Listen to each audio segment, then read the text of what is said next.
Guys आपका okay.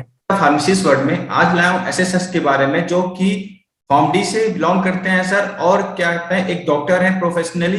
इन्होंने form D complete की है अपनी, और इन्होंने बहुत सारे एक्सपीरियंस जो है हॉस्पिटल में लिए हैं। तो आइए एक एक करके आपके सारे जो डाउट थे, आपके सारे जो क्वेश्चन थे, आज हम इसको क्लियर करने की कोशिश करेंगे। और आज सर डॉक्टर अमीर सर से जानने की कोशिश करेंगे कि आखिर फॉर्म डी में क्या है। और मेरा जो टॉपिक है pharmacy practice versus medical practice, जो कि एकदम नया कॉन्सेप्ट है, इंडिया में अभी तक इसके बारे में कोई भी डिस्कशन नहीं किया है। तो इस चीज टॉपिक को भी हम बहुत ही डिटेल में बात करने की कोशिश करेंगे। और आपको रियली बता रहा हूं, आज का वीडियो इतना इंपॉर्टेंट है, यदि आप इसको स्किप मत करिएगा, क्योंकि बहुत ही मेहनत से इन सर को मैंने आपके सामने लेके आ रहा हूं, डॉक्टर अमीर सर को। तो आप जरूर इस वीडियो को देखिएगा, आपको बहुत ज्यादा आपको जानकारी मिलेगी। Good evening sir. Good evening Mayank ji, good evening. Thank you sir, आपको द फार्मासिस्ट वर्ड चैनल पे आने के लिए सर। और आपसे सर बहुत सारी नॉलेज, जो स्टूडेंट इस वीडियो को देख रहे हैं और बाकी जो दर्शक है जो इस वीडियो को देख रहे हैं सर, उनको बहुत सारी ऐसी जानकारी चाहिए फॉर्म डी रिलेटेड, जो कि बहुत ज्यादा कंफ्यूजिंग आज हमारे समाज में है। तो सर एक एक करके हम लोग उसको दूर करने की कोशिश करेंगे। सर आज का वीडियो मैं स्टार्ट करने जा रहा हूँ, आज का इंटरव्यू। तो सर मेरा पहला क्वेश्चन ये है कि सर अपने बारे में कुछ बताइए कि आप फार्मेसी प्रोफेशन में कैसे आए और आपने फॉर्म डी क्यों चुना। पहले तो मैंने 2015 में मयंक जी मैंने बी फार्मेसी स्टार्ट की और 2019 पास आउट हूँ मैं बी फार्मेसी से। उसके बाद मैंने 2019 में ही मुझे जॉब नहीं मिल गई, तो उसके बाद मैंने इंटर्न ज्वाइन किया। एज ए इंटर्न में ज्वाइन हुआ गवर्नमेंट मेडिकल कॉलेज में। तो मुझे मेरा उसी समय से मेरा इंटरेस्ट जगा इसमें, क्लिनिकल में। तो उसके बाद फिर मैंने कहा कि अभी रुकना नहीं है, यहाँ ही रुकना नहीं है, तो आगे भी बढ़ना है हमने। तो उसके बाद मैंने फार्म डी पीबी में एडमिशन लिया आईएसएफसीपी से, और मैंने कंटिन्यू किया। तो क्लिनिकल में मुझे बहुत इंटरेस्ट था, तो दैट्स व्हाई कि I choose pharm D rather than choosing any other branch, जैसे एम फार्म में वगैरह। मैंने फार्म डी चूज किया बी फार्म के बाद। अच्छा सर। सर कुल मिला के ये कह सकता हूँ कि क्लिनिकल जिसको भी करना है उसके लिए डॉक्टर ऑफ फार्मेसी एक इकलौता कोर्स है फार्मेसी में। जी जी, डॉक्टर ऑफ फार्मेसी एक लौता कोर्स है, and you can also go for pharmacy practice, M pharm pharmacy practice, you can also go for that. Sir उसमें मगर ये इंटर्नशिप। डॉक्टर ऑफ फार्मेसी जो है, ये क्लिनिकल फार्मासिस्ट कैरियर और वर्ल्ड वाइड इसका इन डिमांड है। और लोता लोता एक कोर्स भी है फार्मेसी में। बाकी आप जो कोर्सेज देखोगे, तो वो फार्मेसी में जैसे एम फार्म होते हैं डिफरेंट ब्रांच में, और बी फार्म होता है, वो इंडस्ट्रियल ओरिएंटेड है सारा। मगर अगर हम इसकी बात करें, तो ये क्लिनिकल ओरिएंटेड है, पूरा क्लिनिकल ओरिएंटेड है, जिसमें आपको हॉस्पिटल और हॉस्पिटल के बारे में पूरी जानकारी दी जाती है। Thank you sir. Sir next question ये है मेरा कि सर बहुत लोग कंफ्यूज होते हैं कि अभी 2021 में पीसीआई का अमेंडमेंट आया है, जिसमें बताया गया ड्रग इंफॉर्मेशन फार्मासिस्ट और क्लिनिकल फार्मासिस्ट, इन दोनों में सर बेसिक डिफरेंस क्या होता है। जी जी जी जी। क्लिनिकल फार्मासिस्ट को इससे पहले कैरेट मिल गया था हमें, पिछले साल ही कैरेट आ गया था हमारा क्लिनिकल फार्मासिस्ट का, जो फार्म डी को दिया गया था सबसे पहले। उसके बाद एक और गैजेट नोटिफिकेशन आ गया पीसीआई की तरफ से, वो पीसीआई ने फार्मेसी प्रैक्टिस वालों को दे दिया था, M pharm pharmacy, especially from those who belong from M pharm pharmacy M pharm pharmacy practice. तो उनको ये मिला था क्लिनिकल फार्मासिस्ट का, ये कैरेट मिल गया था, गैजेट नोटिफिकेशन आ गया था। तो अगर हम क्लिनिकल फार्मेसी और ड्रग इंफॉर्मेशन की बात करें, ड्रग इंफॉर्मेशन फार्मासिस्ट और क्लिनिकल फार्मासिस्ट की बात करें, तो there is a lot of difference. देखिए, ड्रग इंफॉर्मेशन फार्मासिस्ट एक क्लिनिकल फार्मासिस्ट भी हो सकता है, मगर drug information pharmacist clinical pharmacist नहीं हो सकता। Clinical pharmacist drug information pharmacist हो सकता है, मगर drug information pharmacist clinical pharmacist नहीं हो सकता है, क्योंकि आप बी फार्म बेसिस पे भी जा सकते हो as a drug information pharmacist, M pharm को भी लेकर। मगर एक क्लिनिकल फार्मासिस्ट के लिए आपको स्पेशलाइजेशन चाहिए फार्म डी की या फिर एम फार्म फार्मेसी प्रैक्टिस की। तो ड्रग इन अब इसमें डिफरेंस ये है कि ड्रग इंफॉर्मेशन में आप इंफॉर्मेशन प्रोवाइड करते हो रिगार्डिंग ड्रग्स की सेफ्टी प्रोफाइल क्या है, ड्रग्स की किस तरीके से हम यूज करें, कब कब यूज करना है। तो वो आप हेल्थ केयर प्रोवाइडर्स को इनसाइड और हॉस्पिटल स्टाफ को इंफॉर्मेशन देते हैं regarding best use of the medicine और किस तरीके से हम यूज कर सकते हैं इस मेडिसिन को। और रही बात अब क्लिनिकल फार्मासिस्ट को एक्चुअली में वार्ड फार्मासिस्ट कहा जाता है। इसको मोस्ट ऑफ द टाइम ये वार्ड्स में ही स्पेंड करता है अपना टाइम, जैसे कि वार्ड राउंड पार्टिसिपेशन हो गया, ड्रग इंटरेक्शंस चेक करना हो गया, drug and food interactions, and there are an number of things जो क्लिनिकल फार्मासिस्ट की रोल्स एंड रिस्पॉन्सिबिलिटीज रहती है एक हॉस्पिटल में। Thank you sir for great information. Sir मेरा नेक्स्ट क्वेश्चन ये है कि सर फार्मेसी प्रैक्टिस क्या होता है और इसके बारे में कुछ आप डिटेल बताने की कोशिश करेंगे। सर बहुत सारे ऐसे बी फॉर्म और डी फॉर्म के स्टूडेंट हैं जिनके मन में कंफ्यूजिंग रहती है सर क्या कि फार्मेसी प्रैक्टिस होती क्या है, क्योंकि सर आज के समय हम लोग मेडिकल शॉप पे देखें, मतलब कि फार्मेसी पे देखें तो बहुत सारे ऐसे बी फॉर्म और डी फॉर्म होल्डर हैं जो विदाउट फार्मेसी प्रैक्टिस किए और वो दवाई बस दे देते हैं, मरीज को पर्चा पढ़ते हैं और दवा दे देते हैं। तो सर जिसके कारण ऑनलाइन फार्मेसी आज हमारे सामने एक चुनौती बन चुकी है। तो सर इसको हम कैसे रूप में देखते हैं और सर इसको फार्मेसी प्रैक्टिस किया कैसे जाए, सर इसके बारे में आप डिटेल में कुछ बता सकते हैं हमें? एक्चुअली अगर हम वर्ल्ड वाइड मयंक जी देखें तो वर्ल्ड वाइड जो फार्मेसी प्रैक्टिशनर्स होते हैं उनमें से जो उन्होंने बेसिक क्वालिफिकेशन उनकी होती है फार्म डी, ठीक है। बी फार्म आप कहीं कहीं कंट्रीज में देख सकते हो और डिप्लोमा इन फार्मेसी कहीं कंट्रीज में आप देखोगे। देखो पहले ही पीसीआई को क्या करना चाहिए था, अगर इतने कोर्सेज मार्केट में लाए भी, मगर करना क्या चाहिए था, अगर आप जॉब प्रोफाइल की बात करें, जॉब लाना भी है फिर तो जो डिप्लोमा इन फार्मेसी वालों के लिए एज ए कम से कम इनके लिए असिस्टेंट रखो, असिस्टेंट फार्मासिस्ट जैसे फॉरेन में भी होते हैं या फार्मेसी टेक्नीशियन। बी फार्म वालों के लिए फाइनल से फाइनल सबसे ज्यादा अगर भी रखोगे job position, job profile, hospital pharmacist रखो। और फार्म डी वालों के लिए अगर फार्म डी अगर आपने इंडिया में लाया भी फार्म डी तो क्लिनिकल फार्मासिस्ट का अपना रोल्स एंड रिस्पॉन्सिबिलिटीज रहता है। तो फार्मेसी प्रैक्टिशनर जो फार्मेसी को प्रैक्टिस करता है वो फार्मेसी प्रैक्टिशनर ही कहलाता है। जैसे कि अब हम रियल फार्मेसी प्रैक्टिस किसको कहते हैं, जिन्होंने इंडिया में हम अभी कह सकते हैं जिन्होंने एम फार्म फार्मेसी प्रैक्टिस किया हुआ है और जिन्होंने फार्म डी किया हुआ है, वो those belong to the pharmacy practice. Yes sir, thank you sir. Sir next question ये है सर कि सर फार्मेसी प्रैक्टिस और मेडिकल प्रैक्टिस में क्या बेसिक डिफरेंस है और इसको कैसे हम डिफरेंशिएट करेंगे और कैसे इसको समझने की कोशिश करेंगे सर? जी, फार्मेसी प्रैक्टिस और मेडिकल प्रैक्टिस में बहुत अंतर है, बहुत फर्क है। जैसे कि फार्मेसी प्रैक्टिस में आप ड्रग के रिलेटेड प्रैक्टिस करते हो और पेशेंट का प्रिस्क्रिप्शन देखते हो, उसको एनालाइज करते हो और उसको देखते हो, आप कहीं इंटरेक्शन चेक करते हो, आप मेडिकेशन एरर चेक करते हो, आप देखते हो कि कहीं ड्रग एंड फूड इंटरेक्शंस तो नहीं है, एडीआर मॉनिटरिंग करते हो, ड्रग एंड थेरेपेटिक मॉनिटरिंग करते हो, ठीक है, थेरेपेटिक ड्रग मॉनिटरिंग करते हैं आप।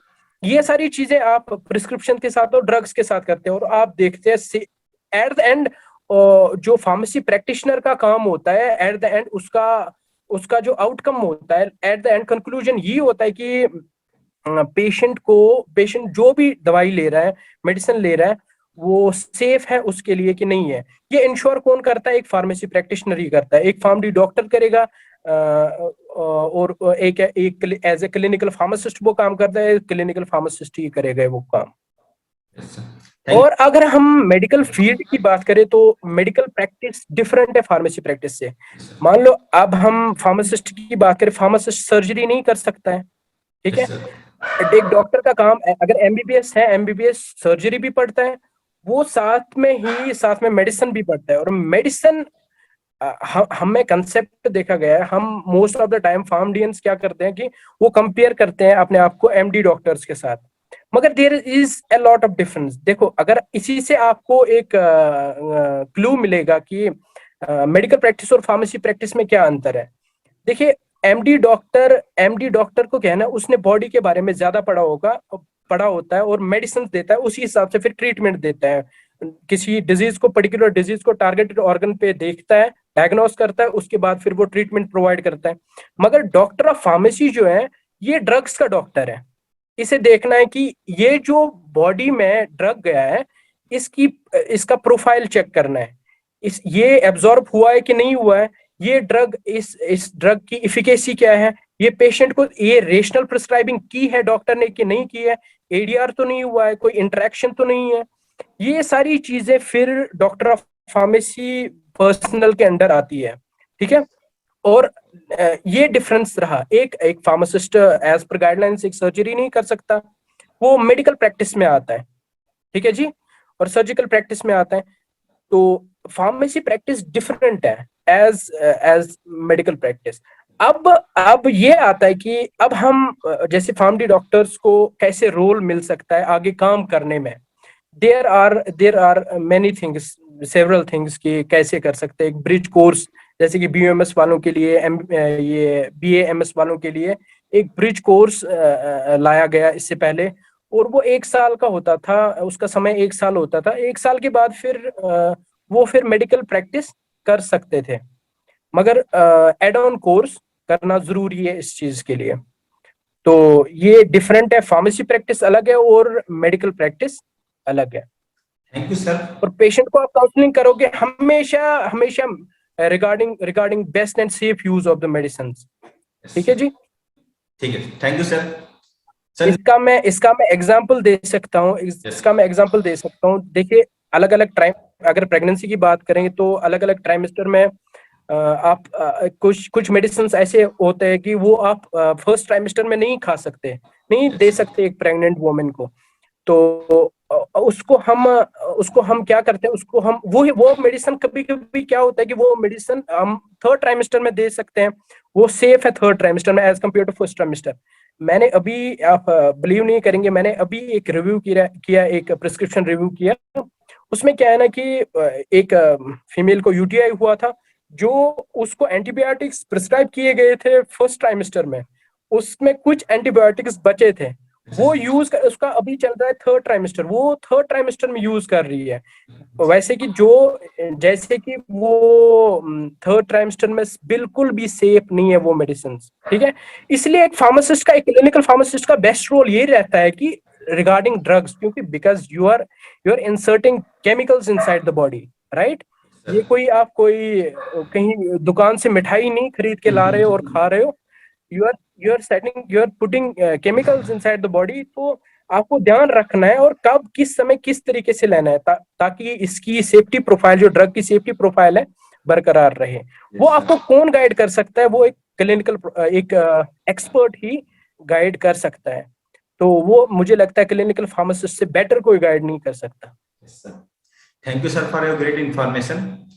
सर नेक्स्ट क्वेश्चन मेरा ये है, सर डॉक्टर ऑफ फार्मेसी का गवर्नमेंट कैसे यूटिलाइजेशन कर सकती है?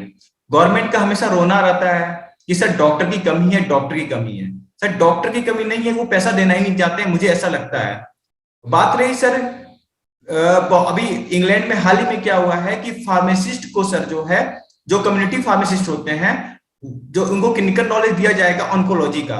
और यदि जो कैंसर के पेशेंट होते हैं सर, जब वो टर्सरी और सेकेंडरी या टर्सरी स्टेज में आते हैं, तब जाके उनको पता चलता है कि उनको कैंसर हुआ है और डॉक्टर को बचाना मुश्किल हो जाता है। इस कारण वहां की गवर्नमेंट जो है अभी फार्मेसिस्ट से प्राइमरी स्टेज पे ही उस डिजीज को पकड़ेगी और उसके बाद जो उसका ट्रीटमेंट स्टार्ट हो जाएगा।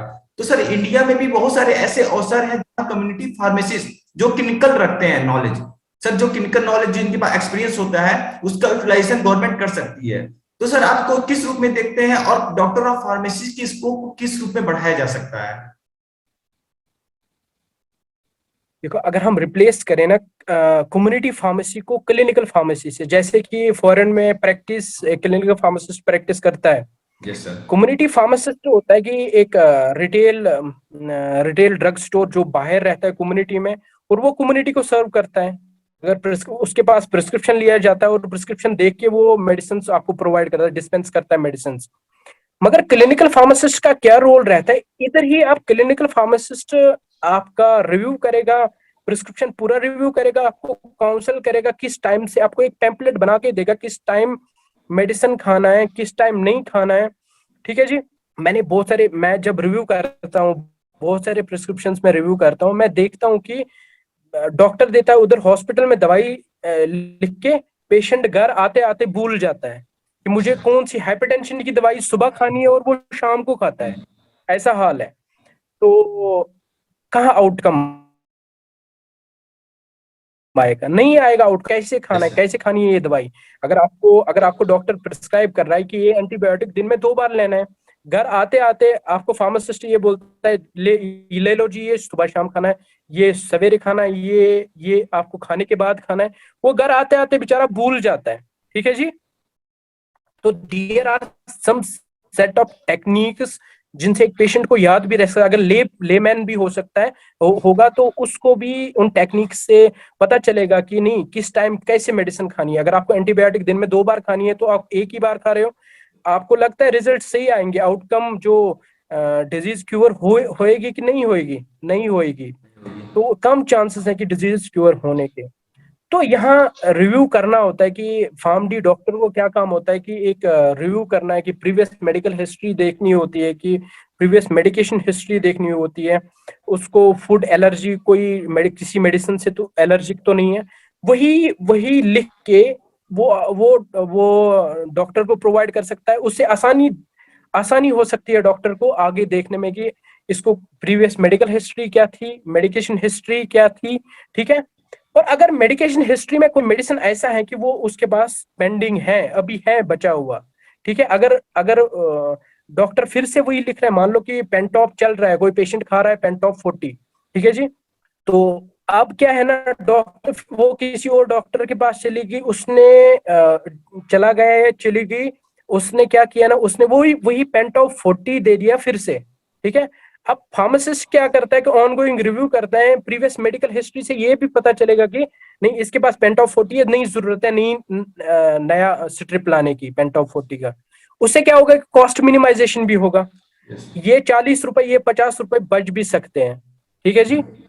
तो कहीं कहीं डोजेज एडजस्टमेंट का काम होता है, ये क्लिनिकल फार्मासिस्ट का ऑनगोइंग, जब वार्ड राउंड पार्टिसिपेशन होती है एक फार्म डी डॉक्टर की, तो वो वहां पे क्या करता है कि वहां पे जैसे पीडियाट्रिक पॉपुलेशन में, पीडियाट्रिक पेशेंट्स में वहाँ ड्रग डोज कैलकुलेशन जरूरी रहता है उनमें।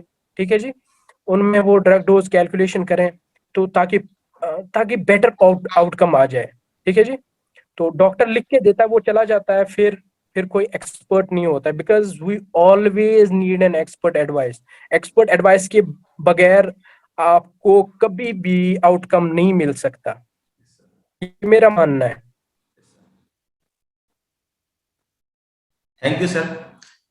सर मेरा नेक्स्ट क्वेश्चन ये है सर कि कई बार देखा गया है कि हमारा यहाँ जो इंडिया है वो डेवलपिंग कंट्री है, और यहाँ पर बहुत ही गरीब और मध्य वर्गीय जो परिवार है वो कभी भी डॉक्टर की फीस जो 1000 होता है, 600 होता है, 500 होता है, वो दे नहीं पाती है सर। इसके कारण बहुत लोगों को अच्छी तरीके से मिल नहीं पाता है, और वो झोला छाप के पास जाते हैं जो अनक्वालिफाइड होते हैं, और वो छोटी मोटी बीमारियां जैसे बुखार की तो देख लेते हैं, पर जो गंभीर बीमारियां भी होती है या बीमारियां होती है उसको देख नहीं पाते हैं, और केस को गलत कर देते हैं, जिसके कारण बहुत सारी मृत्युएं देखी गई हैं। ठीक है। तो सर इसमें डॉक्टर ऑफ फार्मेसिस्ट को प्रिस्क्रिप्शन राइट देकर, और जहां पे सीएससी पीएससी और जो गांव क्षेत्र है वहां पर इनको राइट देकर एक अच्छा गवर्नमेंट यूटिलाइजेशन कर सकती है, पर आप इसको सर किस रूप में देखते हैं, और गवर्नमेंट इसमें देरी क्यों कर रही है देने में? आखिर इसके पीछे कोई पॉलिटिकल प्रेशर है या किसी और का प्रेशर है कि सर क्या है इसमें, आपका क्या इसमें सोच है इस चीज को लेकर? मयंक जी, पहले तो मैं बात करूंगा प्रिस्क्रिप्शन राइट की। ठीक है जी। तो most of the students even teachers में मैंने देखा है कि ये कंसेप्ट प्रिस्क्रिप्शन राइट को लेकर उनमें ये कंफ्यूजिंग सा कंसेप्ट है उनमें, वो डिस्टर्ब है उनमें, वो डिफरेंस नहीं कर पाते। प्रिस्क्राइबिंग राइट और प्रिस्क्रिप्शन राइट में क्या फर्क है? क्या एक फार्मासिस्ट उसके बाद जब आप वाटर राउंड पार्टिसिपेशन के लिए जाते हैं तो आप हैंडल नहीं करते प्रिस्क्रिप्शन? हैंडल नहीं करते? तो हर एक हैंडल करता है क्लिनिकल फार्मासिस्ट, जब भी वाटर राउंड पार्टिसिपेशन करता है तब वो हैंडल करता है प्रिस्क्रिप्शन। इट मींस कि जब वो कोई भी हैंडल प्रिस्क्रिप्शन करेगा उसमें ड्रग इंटरेक्शन चेक करेगा सारा कुछ, उसको प्रिस्क्रिप्शन राइट है। मगर there is a lot of difference between prescribing right and prescription right. हाँ, अब ये कंफ्यूजन दूर हो गया। सेकंड, आप पूछ रहे हैं कि प्रिस्क्राइबिंग राइट क्यों नहीं दे रहे? जैसे कि गवर्नमेंट ये गांव, दूर दूर गांव में, देहात वगैरह जहां डॉक्टर पहुंच नहीं पाता है, वहां एक फार्मडी डॉक्टर बेटर इलाज दे सकता है, मुहैया कर सकता है, पेशेंट्स को दे सकता है, और बेटर आउटकम भी आ सकता है। हाँ, मैं ये मानता हूँ। मगर मगर मयंक जी, जब भी आप शिफ्ट करते हो ना फार्मेसी प्रैक्टिस से मेडिकल प्रैक्टिस में, एक इसमें ब्रिज सा बन जाता है, ठीक है। इस ब्रिज को तोड़ने के लिए आप एक कोर्स करते हैं जिसको हम ब्रिज कोर्स। फिलहाल के लिए हमें प्रिस्क्रिप्शन राइट की जरूरत नहीं है, ना ही हमने गवर्नमेंट को इस चीज के लिए उकसाना है, ना करना है हमने ये। बट ये है कि हमें ब्रिज कोर्स अलॉट करो, ठीक है जी, हमारे लिए एग्जाम करो। जो वाकई में काबिल स्टूडेंट होगा, इस लायक होगा कि वो इसके लिए क्वालिफाई करे, 1 साल का, 1.5 साल का अगर आपको ब्रिज कोर्स, उसमें आप इमरजेंसी मेडिसिन पढ़ोगे, कम्युनिटी मेडिसिन पढ़ोगे, क्योंकि कम्युनिटी फार्मेसी और कम्युनिटी मेडिसिन में बहुत फर्क है, ठीक ठीक है जी।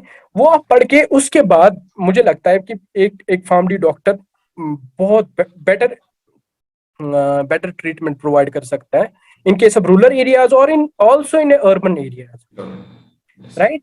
तो ब्रिज कोर्स का होना बहुत जरूरी है, बहुत जरूरी है। ऐसे ही नहीं जाके कोई डिग्री जाके उठा के आप गए और पेशेंट को दवाई दे दी वगैरह, वो सब नहीं, ऐसा नहीं है। कम से कम कोई कोर्स होना चाहिए या फिर कोई फेलोशिप प्रोग्राम होना चाहिए जिस बेसिस पे वो ट्रीटमेंट दे दे। ये भी अभी तक कोई गवर्नमेंट की तरफ से हमें कोई नोटिफिकेशन नहीं मिली है, कोई नोट्स नहीं मिले है, कोई लीगल नोट्स नहीं मिला है इस चीज। पीसीआई प्रेसिडेंट सर तो ने हमें बोला है इस चीज के लिए, सर, पीसीआई जी जी जी, बोला है कि हमें restriction prescription right doctor of pharmacy को मिलेगी सर। जी जी जी जी यस सर। जी, मिलना ही चाहिए, मिलना ही चाहिए, क्योंकि गांव में मैंने भी खुद देखा है कि 10th पास रियल फार्मासिस्ट पहले तो एग्जिस्ट करते ही नहीं कहीं पे। तो मैंने देखा है हमारे जेएंडके में, यहाँ पे इस साल से पिछले साल पता चल गया है कि फार्मासिस्ट क्या होते हैं। तो यहाँ पे most of the time medical assistants practice करते थे एज ए फार्मासिस्ट। तो वो गांव में भी जाके मैंने देखा है कि वो प्रैक्टिस करते थे। तो ट्रीटमेंट, माइनर ट्रीटमेंट और सिम्टोमेटिक ट्रीटमेंट दे ही देते थे पेशेंट्स को। जहां एक मेडिकल असिस्टेंट दे सकता है, जहां एक डिप्लोमा इन फार्मेसी पेशेंट को हैंडल कर सकता है, why can't uh PharmD doctor, ठीक है जी। तो मुझे लगता है कि देना चाहिए। और फर्स्ट ऑफ ऑल जो हमारा प्राइमरी काम है, जो प्राइमरी हमारा काम है, डीआईसी वगैरह, वो सब hospital as a clinical pharmacist, जो जो सबका ड्रीम रहता है, और मेरा भी यही ड्रीम है कि मैं एज ए क्लिनिकल फार्मासिस्ट काम करूं हॉस्पिटल में। उसके बाद सेकेंडरी चीजें ये आती है कि आप जाके प्रिस्क्रिप्शन राइट ले करके फिर पेशेंट्स को क्योर करो। ऐसा नहीं है कि हम पेशेंट्स को क्योर नहीं करते, ये जब भी आप हॉस्पिटल में होते हो एक टीम वर्क की तरह वहां पे आप काम करते हैं, और वहां पे एक टीम वर्क की तरह जब आप काम करते हैं तो फाइनल आउटकम पेशेंट को मिलता है। वहां डॉक्टर, नर्स, फार्मासिस्ट सभी सभी जब टीम वर्क में काम करते हैं, फाइनल आउटकम जो होता है, रिजल्ट होता है पेशेंट को, हमें यही होता है कि पेशेंट ठीक हो जाए, वो जल्दी क्योर करे।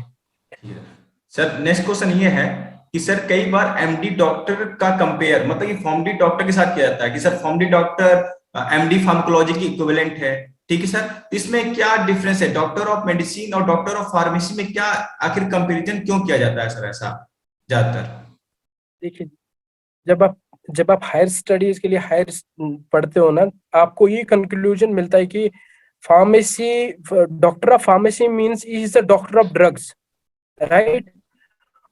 और एमडी डॉक्टर जो होता है उसने बॉडी के रिलेटेड सारा कुछ पढ़ा होता है, ठीक है, वह बॉडी के रिलेटेड पढ़ा होता है, और बॉडी वो डॉक्टर वो बॉडी को ट्रीट करने के लिए, ठीक है जी, उसने सारी पढ़ाई की होती है।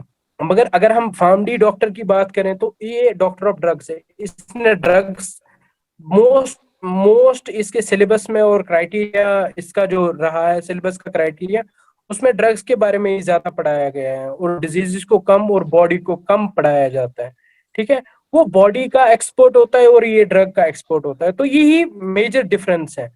बाकी अगर आप देखें ना, सिलेबस इन टच, अगर एमबीबीएस वालों के साथ आप कंपेयर करोगे तो सिलेबस मतलब कि बराबरी का है, ऑलमोस्ट टचिंग है सिलेबस, ज्यादा कोई अंतर नहीं है इसमें एमबीबीएस वालों के सिलेबस में और फार्मडी वालों के सिलेबस में।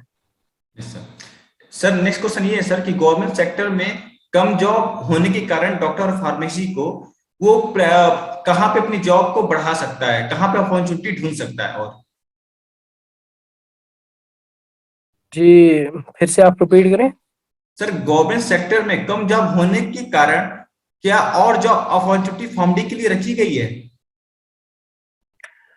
हाँ हाँ, क्यों नहीं, फार्म डी जरूरी है। एक तो अब जब ये कोर्स लाया गया तो इसके लिए कुछ ना कुछ पीसीआई करेगी, क्योंकि पिछले साल से जब भी मैंने देखा, या इस साल से जब से डॉक्टर मोंटू कुमार पाटिल वो प्रेसिडेंट पटेल जी। बन गए पीसीआई के, हाँ। तब से मुझे लगता है कि बहुत बहुत सुधार आ गया, बहुत ज्यादा। इवन नोटिफिकेशन, जॉब नोटिफिकेशन आती है। ठीक है जी। तो मुझे लगता है कि क्लिनिकल फार्मेसी का और क्लिनिकल फार्मासिस्ट का फ्यूचर बहुत ब्राइट है। 1-2 सालों में, टाइम लग ही जाता है, 1-2 सालों में हो ही जाएगा। बहुत अच्छा फ्यूचर इसका।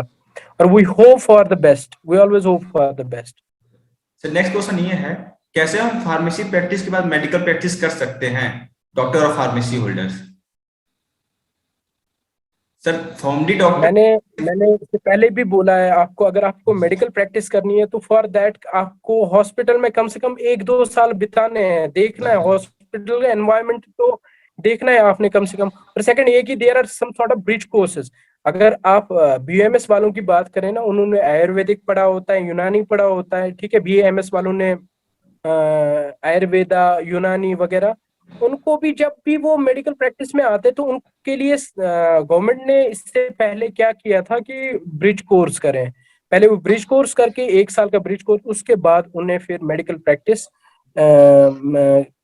करने का फिर उनको दिया जाता था मेडिकल प्रैक्टिस करना।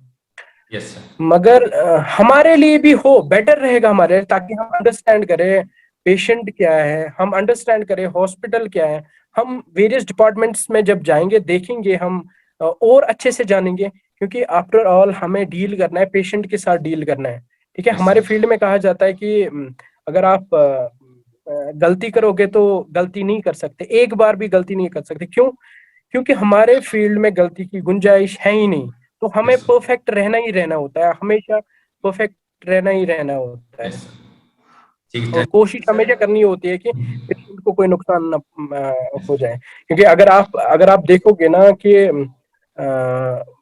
अगर पेशेंट डिजीज से मर गया तो that that thing is acceptable.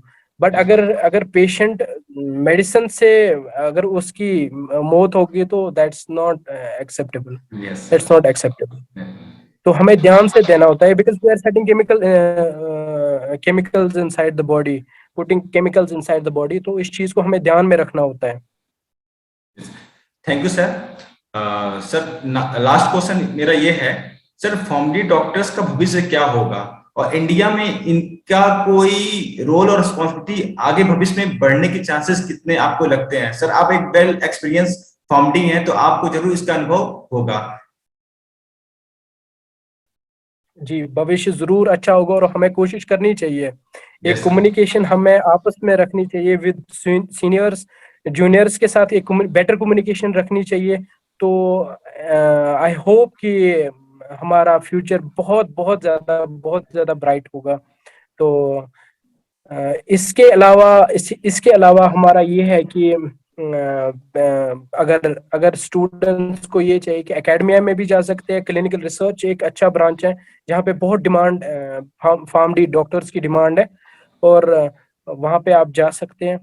और there are an number of fields where you can go. बस आप में पोटेंशियल होना चाहिए, आप में कुछ करने की चाह होनी चाहिए, बाकी सब आपके हाथ में। और फार्मडी अभी पीसीआई के लिए ये चीज है कि अभी फार्मडी हमारा ये रहा है कि फार्मडी इंटर्न्स के लिए एक दिक्कत आ रही है हाँ सर। कि स्टाइफंड मिलना चाहिए इनको, कम से कम हाँ sir during intern stipend. Period yes sir yes. Stipend मिलना चाहिए।